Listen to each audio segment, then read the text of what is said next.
And you mentioned COVID. Let's mention that for a second because you've been here after COVID and you saw what happened to Dubai real estate after COVID. Tell us a little bit about that because that will maybe inspire people to understand what kind of a price boom is going to happen after this thing will ever. I personally invested in COVID time because I knew market will jump. And exactly that's what happened. I made 3x of my investment, the investment I did during the COVID time. So the moment COVID was over, not around the world, but Dubai was out of it. Some people were scared, some people were investing, but the people who invested at that time, they have literally made 3x of their investments. And it jumped suddenly, the market jumped suddenly to a level that people were not able to get the units. The launches were coming. Developer is coming up with 200 units. There were 1,000 buyers to stand and they were waiting for the unit to get. And that appreciated the prices. That increased the value. And that maybe brought us to where we are today in Dubai real estate. Because, by the way, not in Dubai, not only in Dubai, but in many parts of the world, because it's been a global crisis. But that maybe led Dubai to where it is right now. The boom that it had right after COVID, with the tourists that came in, with the record breaking in tourists, record breaking in new properties we've seen the last couple of years in Dubai. So maybe that thing will lead Dubai where it is right now. Maybe this crisis will lead Dubai to the next boom of it. I agree with you. I think we will come back more stronger at this time. This crisis will be like people will, after 6 months down the line, people will wish I would have invested at that time, because this time the way market will boom, it will be much better than what people have seen during the COVID time, because this time the government is trying to prove that we have the military also. We are just not saying safe. We can prove we are safe. You are safe. Yeah, definitely. And we've seen the military, as you said, and it's been performing very well. Let's talk about, the supply. Because we know, we've been coming to know that 2026, 2027 is going to be a years of some big boom in supply in Dubai. So a lot of units is going to come out to the market. A lot of new units that has been in off plan. JVC, one of the areas that are very populated now, and some more. How are you seeing these two things combined, the war now with the oversupply or maybe bigger supply of units? How will that affect the market, to your opinion? See, I don't see that oversupply is coming in Dubai. Why? Because if you look at the numbers of last 3 years, we were looking at around 250,000 people coming to Dubai every year. So if you look at next 3 years, the same numbers, if continues, 250,000 people coming to Dubai. So we are talking about million people coming to Dubai till 2029, 2030, with the vision of the government that 2034 they are planning. And what we are looking at, 200, 300,000 units to be delivered versus million people more coming into Dubai in next 4 years. I think this supply will be less. If you really look at the right data, right number of people coming to Dubai, this 200, 300,000 units are less. And let's be honest, where are these 200, 300,000 units coming in?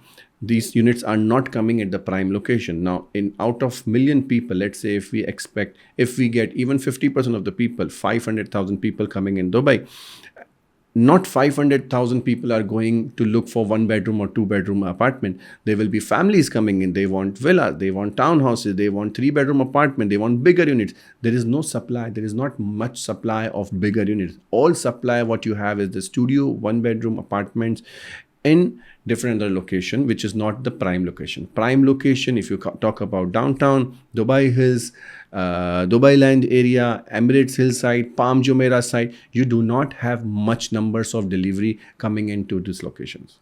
Great. And let's prove whoever listens to us a little bit wrong, because they think the market is completely frozen, that nothing is going on, no transaction has been made whatsoever, no deals has been signed. But can you share maybe a deal that you have made in the last month that shows that the market is alive and well? If you ask me, we have in our company in last 20 days, we have done 25 deals.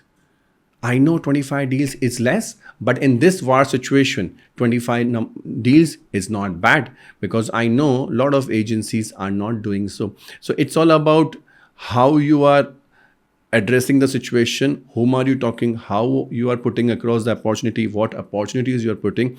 There are people who are buying. Right now, I have ready 5 people who are ready to take decision tomorrow if I bring them the right opportunity. Personally, with me, my regular investor, they're ready to take a call tomorrow. It's just I need to present them a right opportunity. So it's market is not frozen. It's about what are you working on. Yeah, and on that note, it also strengthens your other point, which is that there's a lot of people who are willing to buy, but the sellers are not willing to sell, which is a very interesting point, I think. Tell us a little bit about that. Exactly. So buyers wants to buy. There was a time there was less buyers and more sellers. Now you see there are many buyers in the market. They just want a right deal, but sellers are not going down. It's see if before the war a broker were making 50 calls or 20 calls a day, now this broker has to make 300 calls a day. If he's not making 300 calls a day, he's not reaching out to a right seller or a right buyer in his life. There is a seller who wants to exit at this time, but it's about how you are finding it to him. You need to reach out to more people.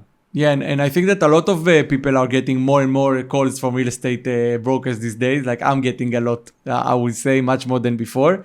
Do you think that, let's talk to a seller right now.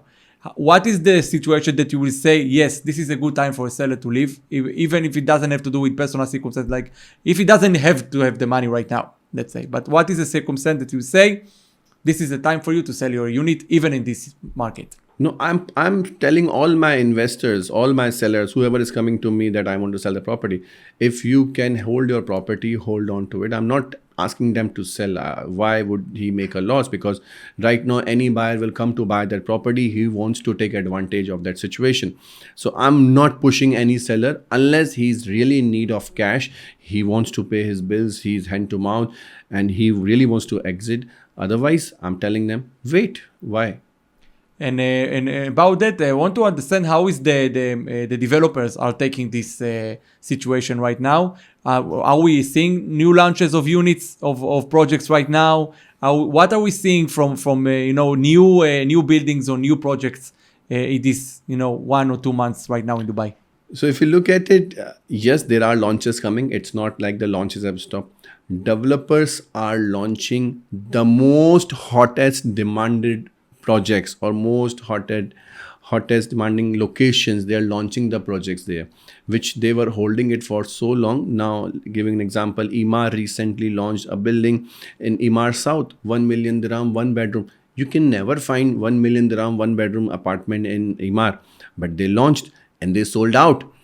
Nakhil is going to launch Bay Villas, which they were holding it from last 2 years. People were waiting from last 2 years to launch villas to launch there, but now they are launching at this time because they know it's going to get sold out. People will take decision. In my company, I have done transaction in Emaar and I am going to do transaction in Bay Villas. So developers are being smart. They are launching the most hottest demanding location and most demanding projects.